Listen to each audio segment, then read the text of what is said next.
ойшыл жүсіп баласағын, ақыл көркі тіл, тілдің көркі сөз, кісі көркі жүз, жүздің көркі сөз деп өсиет айтқан екен. Армысыздар ардақты көрермен, бүгінгі 7-ші сыныпқа арналған қазақ әдебиеті бағдарламасында шешендік сөздермен таныс боламыз.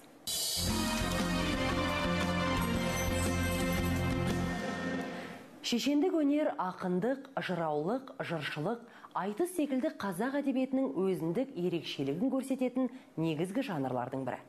Шынайы шешендік өнер қиялдан тумайды, өмірлік оқиғалар, табиғи құбылыстар түрткі болады.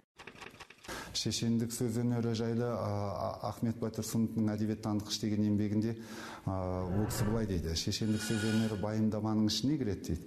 Байымдаманың басқа тараулары сияқты ақылға әсер ету жағымен қоса, шешендік сөз өнерінің қыздырма, қоздырма деген бөлімі болады. Яғни адамның қанын қоздырып, жанын елжіретіп, кез келген нәрсеге нақты дәлел арқылы соған сендіріп, тыңдарманды өзіне етіп алатын қасиеті болады. Сондықтан сөз арқылы адамды төрге шығаруға болады, көрге де кіргізуге болады деген қазақтың сөзіне ахаң осындай дәлелдермен келтіреді.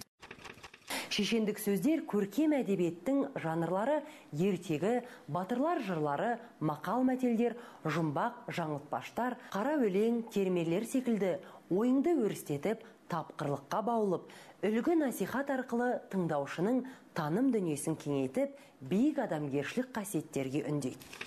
Қазақтар мүдірмей, кідірмей, ерекше екпінмен сөйлейді. Ауызекі сөйлеп отырғанның өзінде сөйлеген сөздер ұйқаспен, ырғақпен келетіндігі соншалық, бейне бір өлең екен деп таңғаласың. Василий Радлов. Олар сонымен қатар қазақ даласында әлеуметтік қызмет атқару ерекшелігімен де дараланады. Сондықтан дана халқымыз шешендікті терең меңгерген адамды киелі санаған. Жүйесін тауып сөйлеген сөзге тоқтаған. Шешендік сөз парасатты ойға, ұшқыр шешімге, тапқыр логикаға құралады.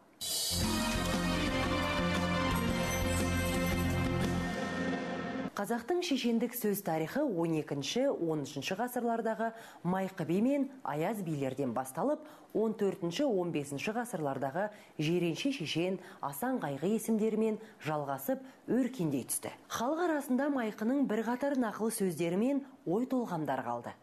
Алтау ала болса, ауыздағы кетеді, төртеу түгел болса, төбедегі келеді деген Майқы бидің айтқан нақыл сөзі бүгінде халық аузындағы мақалға айналды.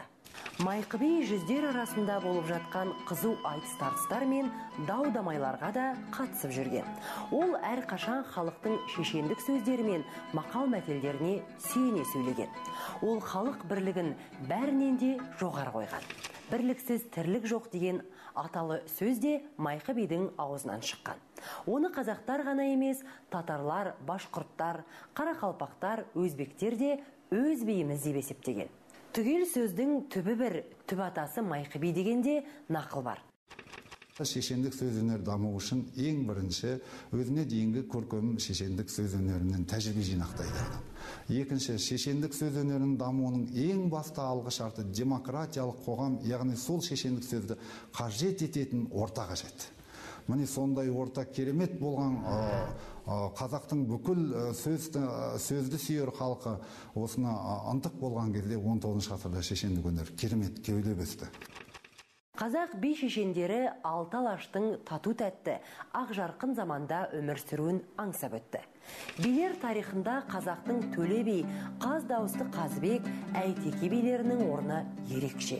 Олар өз дәуірінде елін, жерін шапқаншы жаудан қорғап қалуда, елдің, халықтың бірлігін, ынтымағын нығайтуға зор еңбек сіңірген, хандарға ақыл кеңес берген. Бұл дегеніміз халықтың төрт құбыласын түгендеу.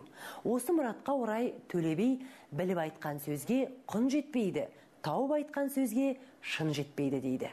Төле би хан сұлтандардың, бектер мен билердің өзара қырқысының ұлт тәуелсіздігі мен бостандығына еш нәрсе бермейтіндігін сезініп, татулықты жақтаған. Оны елге байқұт емес, бейқұт дейтін қанатты сөзінен аңғаруға болады. Бізге келіп жеткен аңыз әңгімелерде Төле бидің ұлт бірлігін нығайтуды барынша жақтағандығы айтылады. Сондай аңыз әңгімелердің бірінде Төле би өз көңілін сұрай келген Қазбек, Көкі, Мәлік, Ержан билердің еліңізге қандай өсиет қалдырасыз деген сұрағына Жүзге бөлінгендердің жүзі қара, руға бөлінгендердің құруға асыққаны, атаға бөлінгендер адыра қалады, көпті қорлаған көмусіз қалады. Хан асса халқын сатады, халық асса хандыққа таласады деп жауап берген екен. Төле бидің артында кейінгі ұрпаққа жарық жұлдыздай жол көрсетіп, жөн жоба сілтейтін көптеген өсиет сөздер қалған.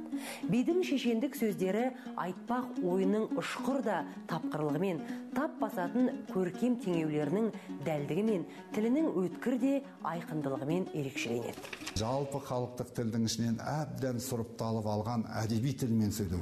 Міне сол уақытта шешеннің айтқан сөзі адамның ақылына ғана емес, адамның жүрегіне де әсер етіп, белгілі бір іс-әрекетке шақырып, қысқасы адамды таң-тамаша қалдырып қана қоймай, адамды тәрбиелейтін нағыз құрал. Халқымыздың айтулы кемеңгер билердің бірі қаз дауысты Қазыбек. Ол шешендігімен көзге түскен айтулы тұлға. Оның есімі әйгілі Абылайхан, Бұқар Жырау, Төле би, Әйтеке билермен қатар аталады. Қазыбектің шын мәніндегі шешендігі Ақтабан шұбырынды Алқакөл сұлама атанған жоңғар басқыншылығына қарсы күресте бүкіл қазақ даласына жайылады. Қазыбек есімі екі елдің арасын бітістіруші батыл елші, парасатты мәмлегер ретінде мәлім. Қазақтың әйгілі де айбарлы билерінің бірі Әйтеке. Ол Тәуке ханның тұсында өмір сүріп, қазақ жұртының бір орталыққа бағынып, іргелі ел болуына ісімен де, сөзмен де зор үлес қосқан. Әйтеке би жастайынан-ақ әр түрлі дау-дамай, талас-тартыста суырылып шығып, көшелі сөз айтып, тілмар шешендігімен жұртты таң қалдырған. Ертеде ұлы жүздің бір жігітіне атастырып қойған орта жүздің бір қызы арғынның жігітімен қашып кетеді. Екі ел арасында жесір дау басталады. Бірінің жылқысын бірі барымталайды. Жан-жал ушығады. Екі жақтың кісілері Төле би мен Қазыбекке жүгінеді. Сонда Қазыбек: «Аға болып алдымен туасың, барымталап жылқымды қуасың» десе, Төле би оған: «Артымнан ерген еркемсің, ағаңның көзі тірісінде жеңгеңді неге ертесің» деп өкпе артады. Екеуі ұзақ-ұзақ сөз жарыстырады. Бір мәмлеге келе қоймайды. Сонда ортадан Әйтеке би тұрып: «Сабыр етіңдер, ағалар, ашу бар жерде ақыл тұрмайды. Ашу деген ағын су, алдын ашсаң арқырар, ақыл деген дария, алдын тосаң тоқырар. Кісі бірге туыспау керек, туысқан соң сөз қуыспау керек. Сөз қуған бәлеге жолығады, жол қуған олжаға жолығады. Төле сен жылқысын қайыр, Қазбек сен жесірін қайыр» деп екеуін келістіріп қол алыстырыпты. Әйтеке билікті мақал-нақылмен мәнерлеп айтатын, дауды әділ шешіп кесек-кесек сөйлейтін өте әділетті білгір би болған. Қазақ билерінің дәстүрімен Әйтеке де Қазбек биге сәлем беруге келген. Әлі онша таныла қоймағанның өзінде ұтымды жауабымен көзге түседі. Қазбек Әйтекеге: «Уа балам, атадан жақсы ұл туса, елдің туы болады, жаман ұл туса, соры болады деуші еді. Сен соның қайсы боласың?» депті. Сонда Әйтеке бірден тіл қатып: «Ораздының қариясы қартайғанда қазына болады, шиыршынның қариясы қартайғанда қазба болады» деп еді. «Өзіңіз қайсы боласыз?» деп қарсы сұрақ қояды. Бұған Қазбек: «Иншалла қазынасы боламыз» дейді. Сонда Әйтеке: «Біз де елдің туы боламыз» деп жауап қайтарған. Бұл бір жағынан сәлем берушінің тапқырлығы мен ой өрісін байқатады. Елге танымал белгілі шешеннің алдынан өткен жасты жұртта мойындап, келешегінен үлкен үміт күткен.